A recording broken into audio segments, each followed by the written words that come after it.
History, Misteri. Mari kita bahas kejadiannya.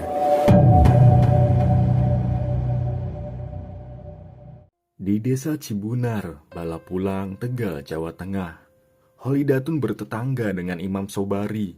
Keduanya berteman sejak kecil. Menginjak remaja, pada 2015, Holidatun dan Sobari berpacaran. Usia mereka terpaut 8 tahun. Hubungan itu kemudian kebelabasan.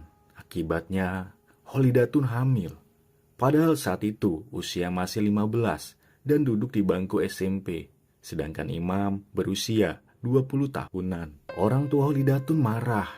Mereka ingin Imam menikahi Holidatun. Sempat diadakan pembicaraan antara keluarga Holidatun dan Imam, tapi tidak tercapai kata sepakat. Yang ada Imam malah kabur ke Tulungagung, menghindari tanggung jawab. Murka orang tua Holidatun melaporkan Imam ke polisi dengan tuduhan telah mencabuli dan menghamili anak mereka yang masih di bawah umur. Imam Sobari pun ditangkap dan diadili di Pengadilan Negeri Tegal. Saat persidangan, Holidatun mengatakan dirinya merasa malu dan rugi sebab Imam telah merusak masa depannya. Pada 2016, Majelis Hakim Pengadilan Negeri Tegal menjatuhkan vonis 10 tahun penjara pada Imam Sobari. Pria itu meringkuk di balik buih, sedangkan Holidatun melahirkan anak hasil hubungannya dengan Imam yang diberi nama Adnan. Seiring berjalannya waktu, Holidatun yang ingin mandiri berniat mencari pekerjaan. Dia titipkan sang anak,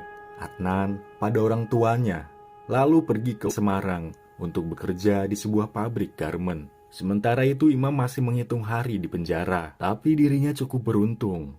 Setelah menjalani hukuman hanya 5 tahun, pada Januari 2022, dia bebas bersyarat dan kembali ke desanya.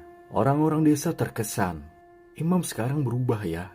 Sikap pria itu tampak lebih baik, meski tato memenuhi badannya. Yang pertama dilakukan Imam adalah mengunjungi rumah orang tua Holidatun. Tujuannya untuk minta maaf dan menemui anaknya Adnan dan pujaan hatinya Holidatun yang tidak pernah dilupakannya. Tapi di mana Holidatun? Adik Holidatun bilang, sang kakak sudah 3 tahun bekerja di pabrik garmen di Ungaran. Si adik memberikan nomor HP Holidatun kepada Imam. Imam langsung menghubungi wanita yang dirindukannya itu, yang telah bertahun-tahun tak ditemuinya. Awalnya dia mencoba berbasa-basi, memberitahu tentang kebebasannya dan menanyakan kabar Holidatun. Holidatun membalas telepon Imam dengan baik. Sejak itu, keduanya semakin sering berkomunikasi lewat HP. Tak bisa dipungkiri, masih ada cinta, masih ada cerita yang belum selesai di antara keduanya. Iseng-iseng Imam bertanya, "Di pabrikmu ada lowongan kerjaan?"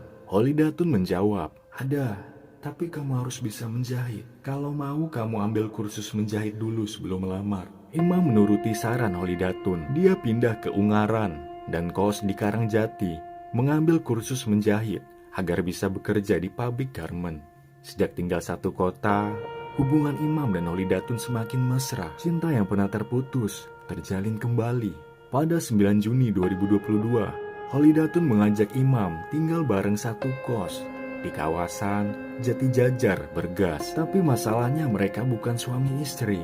Padahal pengelola kos mewajibkan pasangan pria dan wanita menyertakan surat nikah jika ingin tinggal satu kamar. Holidatun pun mencari jasa pembuatan surat keterangan nikah siri di Facebook. Dan dengan surat nikah siri, mereka akhirnya bisa kos satu kamar sebagai pasutri.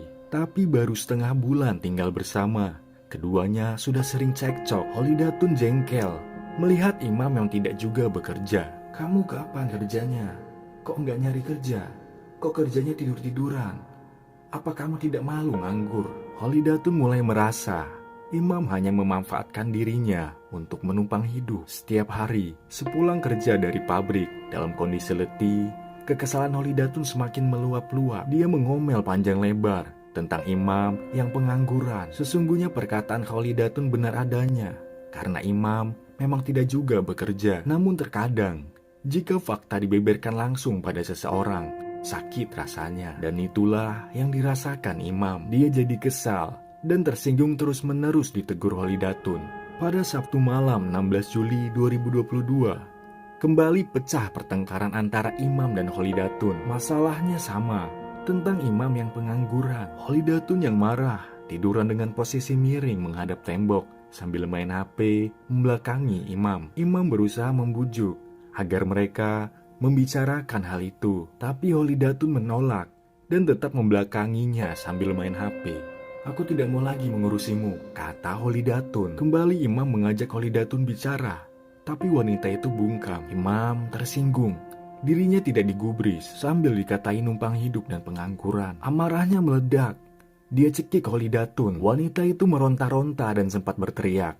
Tapi Imam menindihnya dengan badannya dan mengeratkan cekikan sekuat tenaga. 10 menit Imam melakukan hal itu, hingga Holidatun berhenti bernafas. Imam menutup tubuh kekasihnya dengan selimut dan tidur di samping jasadnya. Paginya, Minggu 17 Juli 2022, pukul setengah 7 pagi, Imam bangun tidur, lalu mandi. Saat mandi, dia berpikir-pikir, bagaimana ya caranya menyingkirkan jasad Holidatun. Imam memutuskan pergi ke pasar Karangjati.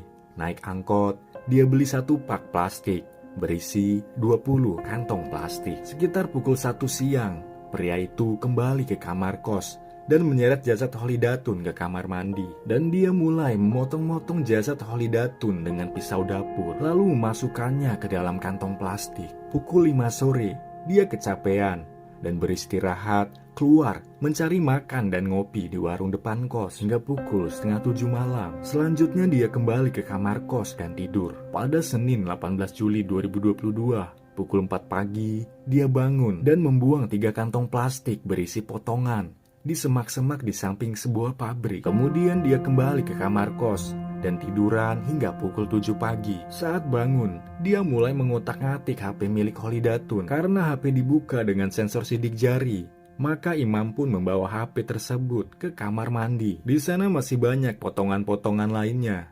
Dia mencari jari telunjuk Holidatun, lantas menempelkannya ke sensor hingga HP terbuka. Imam langsung masuk ke aplikasi M-Banking Holidatun. Saldonya sekitar 800.000. Lumayan, pikir Imam. Dengan uang itu, dia kemudian shopping online, membeli baju dengan total belanjaan 500.000 rupiah dengan memakai alamat rumahnya di Tegal. Sisanya 300.000 dia transfer ke rekening pribadi miliknya. Pukul 8 pagi, Imam tiduran lagi sampai pukul 11 siang. Selanjutnya dia turun mencari makan. Selesai makan, pukul 12.15 siang, Imam berangkat ke pasar Karangjati untuk menjual gelang emas milik Holidatun. Karena gelang itu ada suratnya, lakunya lumayan, 2.400.000. Imam lalu pulang ke kos dan melanjutkan memotong jasad Holidatun. Dia juga memotong dan merusak semua ujung jari Holidatun untuk menghilangkan sidik jari. Pukul 4 sore, tuntas sudah aksinya memutilasi. Dia lantas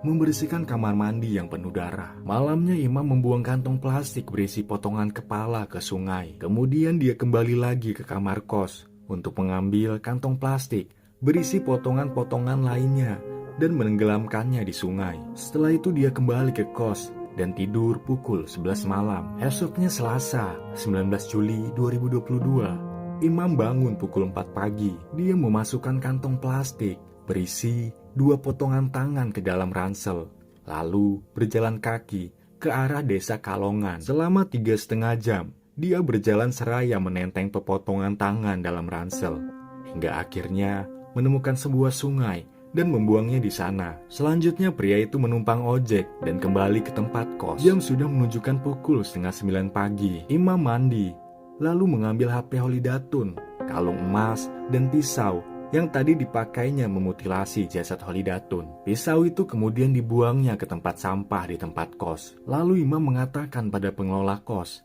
akan pindah kos dan mengembalikan kunci kamar. Imam pulang ke desanya di Tegal. Dia mampir ke rumah orang tua Holidatun, melepas kangen dengan anaknya Adnan.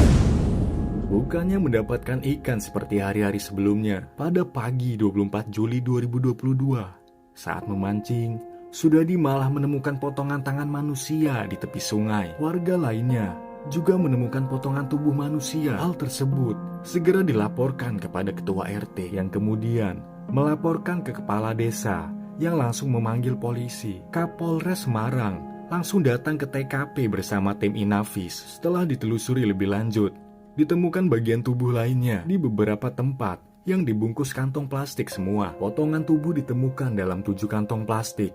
Rinciannya, potongan kaki dibuang di lahan tidak jauh dari sebuah pabrik. Potongan tangan ditemukan di Sungai Kretek di Ungaran. Potongan dada dan perut dibuang di Sungai Wonoboyo Bergas. Sedangkan potongan kepala dibuang di sungai di samping Taman Hiburan Simori Bergas. Tapi aneh, organ bagian dalam semuanya hilang tak bisa ditemukan. Polisi harus segera menemukan identitas jasad. Saat mereka hendak mengidentifikasi sidik jari jasad, ternyata rusak semua. Beruntung polisi menemukan kartu ATM di lokasi kejadian yang diduga milik korban. Polisi lalu mendatangi bank yang mengeluarkan kartu ATM itu. Dan dari sinilah terbongkar jasad tersebut adalah Holidatun Nikmah, warga desa Cibunar Tegal yang jadi pekerja pabrik di Ungaran. Polisi kemudian memperoleh informasi tempat kos Holidatun di kawasan Bergas. Kos-kosan itu memiliki 60 kamar dan kebanyakan dihuni pekerja pabrik. Pengelola kos mengatakan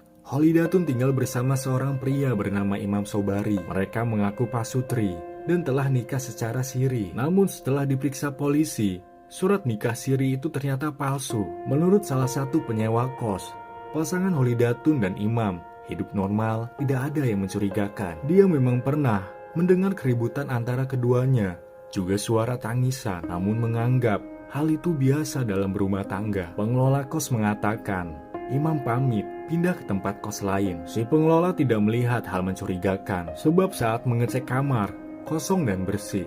Sementara itu Aswirto, ayah Holidatun, terakhir berkomunikasi dengan anaknya 17 Juli 2022. Setelah itu, dia tidak bisa menghubungi anaknya. Seminggu kemudian, pada 24 Juli, Aswirto kaget.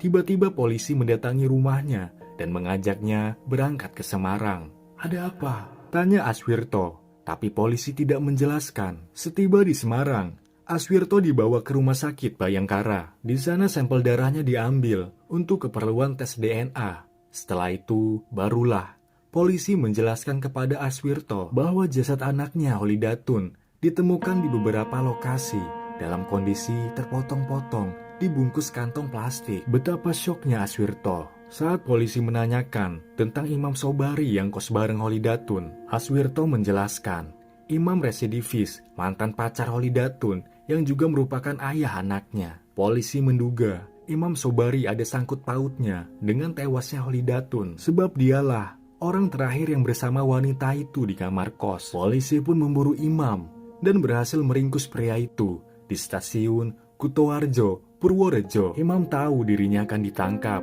dan berniat melarikan diri naik kereta api ke Tulungagung. Saat ditanya, di mana seluruh organ bagian dalam Holidatun, Imam menjawab dia membuangnya ke lubang WC di kamar mandi, lalu menyiramnya dengan air. Holidatun pun dikuburkan dalam kondisi terpotong-potong, tanpa organ dalam. Ada informasi yang cukup mengejutkan. Aswirto, ayah Holidatun, mengatakan anaknya itu telah menikah dan suaminya sedang belayar di Taiwan. Sang suami belum mengetahui tragedi yang menimpa istrinya, sebab tidak bisa juga dihubungi. Aswirto menduga Imam membunuh Holidatun karena Holidatun menolak ajakan Imam menikah, sebab dirinya sudah bersuami. Sedangkan menurut Imam, dirinya membunuh Holidatun karena marah dan tersinggung, dianggap pengangguran dan numpang hidup.